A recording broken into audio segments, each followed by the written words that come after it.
क्या आपके साथ कभी ऐसा हुआ है कि आपने 5 मिनट के चार्ट पर एक अच्छा सा ट्रेड सेटअप देखा जहां सपोर्ट एरिया के पास से एक स्ट्रॉन्ग ग्रीन कैंडल बनाकर प्राइस ऊपर की तरफ निकलने की कोशिश करती है, जिसे देखकर आप लॉन्ग ट्रेड में एंट्री करते हैं, लेकिन आपके एंट्री करते ही मार्केट उल्टा पलट जाता है और आपका स्टॉप लॉस हिट कर देता है। मेरे ख्याल से आप में से बहुत से ट्रेडर ने इसे अपनी ट्रेडिंग के दौरान एक्सपीरियंस किया होगा। अब आपने सोचा होगा कि मैंने तो सब कुछ सही किया था, सपोर्ट देखा, कैंडलस्टिक पैटर्न भी देखा, फिर भी स्टॉप लॉस क्यों हिट हुआ। देखिए, ज्यादातर केसेस में इसके पीछे मेन कारण होता है कि आपने यहाँ सिर्फ एक ही टाइम फ्रेम को देखकर ट्रेड एंट्री कर ली। आपने 5 मिनट का चार्ट तो देखा, लेकिन 15 मिनट या 1 घंटे के चार्ट पर क्या हो रहा है यह नहीं देखा। यह सबसे कॉमन मिस्टेक है जो ज्यादातर न्यू ट्रेडर करते हैं। वो सिर्फ एक टाइम फ्रेम को देखकर ट्रेडिंग करते हैं, जबकि बड़ी टाइम फ्रेम पर शायद मार्केट उल्टी डायरेक्शन में जाने की तैयारी कर रहा होता है। इसीलिए आज के वीडियो में हम एक इंपॉर्टेंट कॉन्सेप्ट को सीखने वाले हैं, जिसे टॉप डाउन एनालिसिस कहते हैं। इसका मतलब चार्ट को बड़े टाइम फ्रेम से छोटे टाइम फ्रेम पे स्टेप बाय स्टेप देखना, जिससे आप मार्केट की असली डायरेक्शन को पहचान सकें और परफेक्ट ट्रेड एंट्री कर सकें। तो चलिए इसे पूरे डिटेल में समझने के लिए हम इस टॉपिक को कुछ पार्ट्स में डिवाइड करते हैं, जिसमें सबसे पहले टॉप डाउन एनालिसिस क्या है इसे समझेंगे। दूसरे पार्ट में हम कौन से टाइम फ्रेम को कब इस्तेमाल करना है इसे स्टेप बाय स्टेप सीखेंगे। उसके बाद तीसरे पार्ट में हम चार्ट पर कुछ प्रैक्टिकल एग्जांपल देखेंगे और लास्ट पार्ट में एक retail trader top down analysis करते समय कौन कौन सी मिस्टेक करता है और आपको इनसे कैसे बचना है इसे जानेंगे। पार्ट 1, टॉप डाउन एनालिसिस होता क्या है। सबसे पहले टॉप डाउन एनालिसिस को एकदम सिंपल भाषा में समझते हैं। पहले बड़ी टाइम फ्रेम में देखो कि मार्केट का ओवरऑल डायरेक्शन क्या है, ऊपर जा रहा है या नीचे। फिर मीडियम टाइम फ्रेम पर देखो कि अच्छा ट्रेड सेटअप कहां बन रहा है, और सबसे आखिरी में छोटे टाइम फ्रेम पर देखो कि एग्जैक्ट एंट्री कहां करनी है। इसी को टॉप डाउन एनालिसिस कहते हैं। टॉप का मतलब बड़ी टाइम फ्रेम से, डाउन मतलब छोटी टाइम फ्रेम की तरफ आना। अब ये टाइम फ्रेम कौन कौन सी होती है चलिए जानते हैं। बड़ी टाइम फ्रेम डायरेक्शन के लिए अगर आप स्विंग ट्रेडिंग करते हो तो आपके लिए बड़ी टाइम फ्रेम डेली या वीकली होगी। अगर आप इंट्राडे ट्रेडिंग करते हो तो आपके लिए बड़ी टाइम फ्रेम 15 मिनट या 1 घंटा की हो सकती है। इन टाइम फ्रेम्स पर हम सिर्फ यह देखते हैं कि फिलहाल अभी मार्केट का ओवरऑल ट्रेंड क्या है, बुलिश है, ऊपर जा रहा है, या फिर बेयरिश है यानी नीचे जा रहा है, या साइडवेज है यानी कि एक रेंज में फंसा हुआ है। मीडियम टाइम फ्रेम सेटअप ढूंढने के लिए अगर आपकी बड़ी टाइम फ्रेम डेली है तो मीडियम टाइम फ्रेम 4 घंटे की होगी, और अगर आप इंट्राडे ट्रेड करते हो तो आपकी बड़ी टाइम फ्रेम 15 मिनट है तो आपकी मीडियम टाइम फ्रेम 5 मिनट की होगी। इन टाइम फ्रेम्स पर हम चार्ट पर बेस्ट ट्रेड सेटअप खोजते हैं, जैसे कि चार्ट पर कहाँ सपोर्ट एरिया बन रहा है, कहाँ रेजिस्टेंस लेवल है, या कोई चार्ट पैटर्न कैंडलस्टिक पैटर्न बन रहा है, इसे खोजते हैं। छोटी टाइम फ्रेम ट्रेड में एंट्री के लिए यह वो टाइम फ्रेम है जहां आप एक्चुअली अपने ट्रेड में एंट्री करते हैं। इसमें आप छोटे स्टॉप लॉस के साथ चार्ट पर अच्छी एंट्री फाइंड आउट करते हैं। अब आपके लिए सबसे इंपॉर्टेंट बात यह है कि आपको कम से कम 3 टाइम फ्रेम को देखना जरूरी है, एक बड़ी टाइम फ्रेम, एक मीडियम और एक छोटी, तभी आपको मार्केट का पूरा सेंटिमेंट समझ आएगा। इसके लिए पार्ट 2 में हम सभी टाइम फ्रेम्स को एक के बाद एक डिटेल में समझते हैं। बड़ी टाइम फ्रेम पर मार्केट का डायरेक्शन कैसे पता करें, चलिए इसे एक प्रैक्टिकल एग्जांपल से समझते हैं। मान लीजिए आप निफ्टी 50 या क्रिप्टो में इंट्राडे ट्रेड करते हैं, तो आपके लिए टाइम फ्रेम कुछ इस तरह होगी। बड़ी time frame 15 minute, medium time frame 5 minute और छोटी टाइम फ्रेम 1 या 3 मिनट की रहेगी। इसीलिए सबसे पहले हम 15 मिनट के चार्ट को ओपन करेंगे, जिसके लिए हम 3 स्टेप्स को फॉलो करेंगे। स्टेप 1,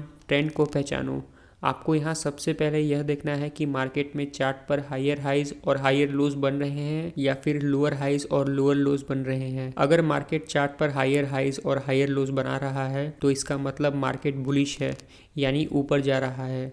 इस सिचुएशन में आपको लॉन्ग ट्रेड्स यानी बाय करने के बारे में ही सोचना चाहिए। और अगर चार्ट पर लोअर हाइज और लोअर लोज बन रहे हैं तो मार्केट बेयरिश है, यानी नीचे जा रहा है। इस सिचुएशन में आपको शॉर्ट ट्रेड करने के बारे में सोचना चाहिए। अब स्टेप 2, इंपॉर्टेंट लेवल को मार्क करें। ट्रेंड समझने के बाद अब चार्ट पर कुछ इंपॉर्टेंट लेवल को मार्क करें, जैसे कि प्रीवियस डे हाई और लो, आज का डे हाई और लो, या फिर चार्ट पर कोई स्ट्रॉन्ग सपोर्ट या रेजिस्टेंस जहां प्राइस बार बार रुक रही है, साथ ही कोई साइकोलॉजिकल लेवल जैसे 50,000, 25,000 जैसे राउंड नंबर्स, क्योंकि यह लेवल बहुत इंपॉर्टेंट होते हैं, क्योंकि इन लेवल पर बड़े ट्रेडर अपने ऑर्डर को प्लेस करके बैठे होते हैं। इंपॉर्टेंट लेवल को मार्क करने के बाद स्टेप 3 में हमें अब ट्रेड की डायरेक्शन डिसाइड करनी होगी, जिसके लिए अब हम इन दोनों चीज़ों को मिलाकर डिसाइड करें कि आज आपको चार्ट पर लॉन्ग ट्रेड देखने हैं या शॉर्ट ट्रेड्स। जैसे कि मान लीजिए 15 मिनट के चार्ट पर मार्केट मार्केट हायर लोज बनाते हुए ऊपर जा रहा है और प्राइस अभी एक सपोर्ट लेवल के पास है, तो इसका मतलब मार्केट बुलिश है और यहाँ सपोर्ट से बाउंस होने के चांसेस ज्यादा है, इसीलिए आज हमें लॉन्ग ट्रेड्स देखने चाहिए। लेकिन अगर मार्केट लोअर हाइस बनाते हुए नीचे जा रहा है और प्राइस अभी एक रेजिस्टेंस के पास है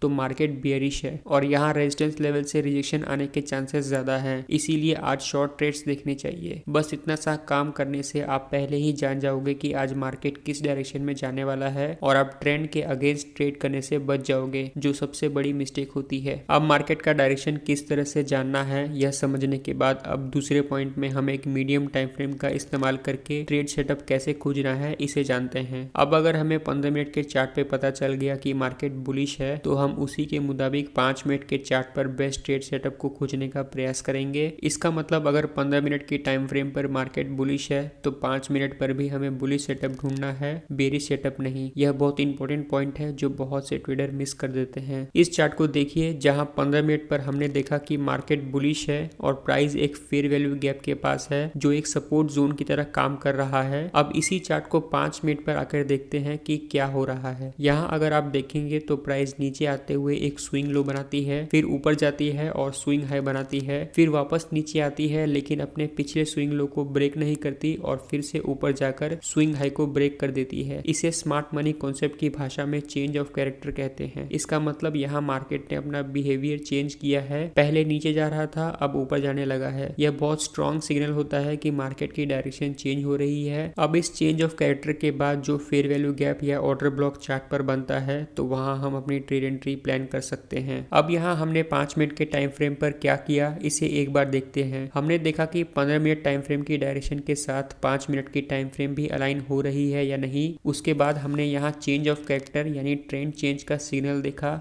और सबसे आखिर में चार्ट पर फेयर वैल्यू गैप या ऑर्डर ब्लॉक जैसी एंट्री पॉइंट को आइडेंटिफाई किया। अब क्योंकि यहाँ हमने हमारा एंट्री सेटअप ढूंढ निकाला है इसीलिए फाइनली अब हम छोटी टाइम फ्रेम पर जाएंगे जहाँ हमें एक्चुअली ट्रेड एंट्री करनी है, जिसके लिए अब हम 1 या फिर 3 मिनट के चार्ट पर आएंगे। यहाँ याद रखिए कि हमने 15 मिनट टाइम फ्रेम पर देखा कि मार्केट बुलिश है, 5 मिनट के टाइम फ्रेम पर देखा कि प्राइस ने चेंज ऑफ कैरेक्टर दिया है और चार्ट पर एक फेयर वैल्यू गैप बना है। अब 1 मिनट के चार्ट पर हमें वो एग्जैक्ट पॉइंट ढूंढना है जहां से हमें ट्रेड में एंट्री करनी है। इसीलिए अब यह ट्रेड एंट्री कैसे करनी है यह जानते हैं। जब प्राइस उस फेयर वैल्यू गैप के पास वापस आने लगे तो हमें 1 मिनट के टाइम फ्रेम पर प्राइस किस तरह से रिएक्ट कर रही है इसे देखना होगा। अगर यहाँ पर भी प्राइस बुलिश सिग्नल दे रही है, जैसे कि यहाँ एक ग्रीन बुलिश कैंडल बन रही है या फिर एक हैमर कैंडल बन रही है, क्या चार्ट पर लोअर वीक के साथ मल्टीपल रिजेक्शन बन रही है या फिर छोटी टाइम फ्रेम पर भी चेंज ऑफ कैरेक्टर बन रहा है, यह सभी बुलिश कैंडलस्टिक सिग्नल की तरह काम करते हैं। अगर आपको भी यहाँ इनमें से कोई भी बुलिश सिग्नल दिख रहा है तो यहाँ आप लॉन्ग ट्रेड में एंट्री बना सकते हैं, जिसके लिए आपका स्टॉप लॉस उस फेयर वैल्यू गैप के थोड़ा नीचे होगा,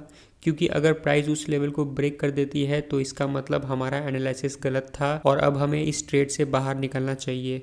साथ ही यहाँ प्रॉफिट टारगेट को भी सेट करने के लिए टॉप डाउन एनालिसिस का सबसे बड़ा फायदा है, क्योंकि अगर आपने सिर्फ 1 मिनट के टाइम फ्रेम का चार्ट को देखकर ट्रेड लिया होता तो आप सिर्फ 1 मिनट के स्विंग हाई तक का एक छोटा सा टारगेट रखते, लेकिन आपने 15 मिनट और 5 मिनट जैसे दोनों टाइम फ्रेम का एनालिसिस किया है, इसलिए आप जानते हैं कि मार्केट एक्चुअली कहाँ जाना चाहता है। इसीलिए आप यहाँ 5 मिनट के स्विंग हाई तक का बड़ा टारगेट रख सकते हैं और अगर 15 मिनट टाइम फ्रेम पर भी अपसाइड जगह मौजूद है तो आप यहाँ ट्रेड को और भी ज्यादा देर तक होल्ड कर सकते हैं और बड़ा प्रॉफिट निकाल सकते हैं। टॉप डाउन एनालिसिस को सीखने के बाद भी कुछ ट्रेडर मिस्टेक करते हैं, चलिए अब इन्हें समझते हैं। मिस्टेक नंबर 1, टाइम फ्रेम का मिसमैच। कुछ ट्रेडर बड़ी टाइम फ्रेम पर देखते हैं कि मार्केट बियरिश है, लेकिन छोटी टाइम फ्रेम पर एक ग्रीन कैंडल देखकर लॉन्ग ट्रेड में एंट्री कर लेते हैं। यह सबसे बड़ी गलती है। जब तक सभी टाइम फ्रेम एक ही डायरेक्शन में ना हो ट्रेड नहीं करना चाहिए। अगर 15 मिनट पर मार्केट बेयरिश है तो 5 मिनट पर भी बेयरिश सेटअप बनने का इंतजार कीजिए, बुलिश का नहीं। मिस्टेक नंबर 2, कंफर्मेशन का वेट नहीं करना। कुछ ट्रेडर बड़ी टाइम फ्रेम पर डायरेक्शन देखते हैं और फिर डायरेक्टली छोटी टाइम फ्रेम पर एंट्री कर लेते हैं और मीडियम टाइम फ्रेम पर कंफर्मेशन मिलने का वेट नहीं करते। इसीलिए हमेशा हर टाइम फ्रेम पर कंफर्मेशन लेना चाहिए। मिस्टेक नंबर 3, बड़ी टाइम फ्रेम को इग्नोर करना। बहुत से इंट्राडे ट्रेडर सोचते हैं कि उन्हें सिर्फ 1 या 5 मिनट का चार्ट देखना है, 15 मिनट या 1 घंटे का चार्ट क्यों देखें। लेकिन याद रखें, बड़ी टाइम फ्रेम पर जो इंपॉर्टेंट लेवल्स होते हैं वह छोटी टाइम फ्रेम पर भी काम करते हैं। अगर 15 मिनट पर कोई स्ट्रॉन्ग रेजिस्टेंस है तो 1 मिनट पर भी वहां से प्राइस के रिजेक्ट होने के हाई चांसेस हैं। इसीलिए अगली बार जब आप ट्रेड करें तो पहले बड़ी टाइम फ्रेम चेक करें, फिर मीडियम टाइम फ्रेम पर सेटअप देखें और सबसे आखिरी में एंट्री करें। उम्मीद करता हूँ ये वीडियो आपको पसंद आया होगा। अगर आपको इस वीडियो से कुछ भी सीखने को मिले, कुछ भी वैल्यू मिले तो वीडियो को लाइक कर देना और चैनल पर नए हो तो सब्सक्राइब कर देना। वीडियो देखने के लिए बहुत बहुत धन्यवाद।